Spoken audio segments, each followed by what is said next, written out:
Mrs. Eleanor had never missed a Saturday at the market. But today, she wasn't just overlooked, she was humiliated.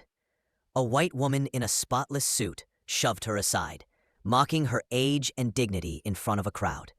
What she didn't know was that Eleanor once taught a generation, including a rising civil rights attorney, now watching everything unfold. Every Saturday, Eleanor wore her favorite blue floral dress. It wasn't for fashion.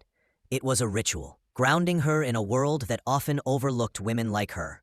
At 74, she moved with grace, her silver hair neatly parted, her tote bag swinging gently at her side. The farmer's market was her sanctuary. Fresh daisies, warm greetings, and laughter she'd known for decades. But this morning shattered that peace. As she reached for her flower, a sleek black SUV screeched into the plaza. Out stepped a tall white woman in a stark white suit and sunglasses, walking with the arrogance of inherited entitlement. Without hesitation, she shoved Eleanor aside to grab the last bouquet. The older woman staggered. "Excuse me," Eleanor said calmly. "There's a line."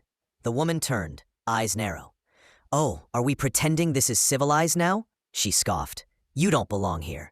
Gasps echoed. A few phones rose. "You people always think you're owed something," the woman hissed. "Respect? From me?"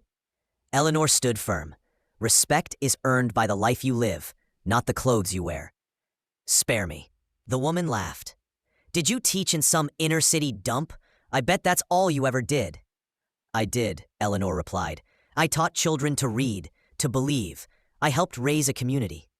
That's when a clear voice cut through the tension. "Mrs. Eleanor." Heads turned. A young black woman in a cream pantsuit stepped forward, heels sharp on cobblestone.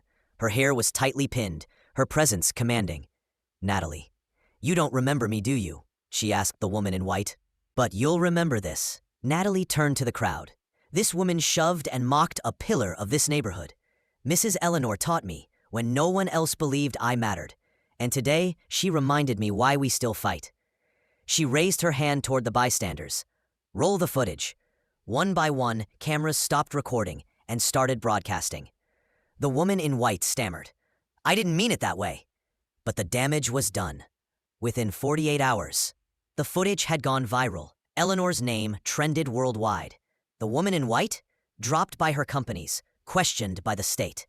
And Eleanor? She stood center stage at a local university, honored for decades of service. All because she refused to step aside. Comment still standing if Eleanor's quiet strength shook you to the core.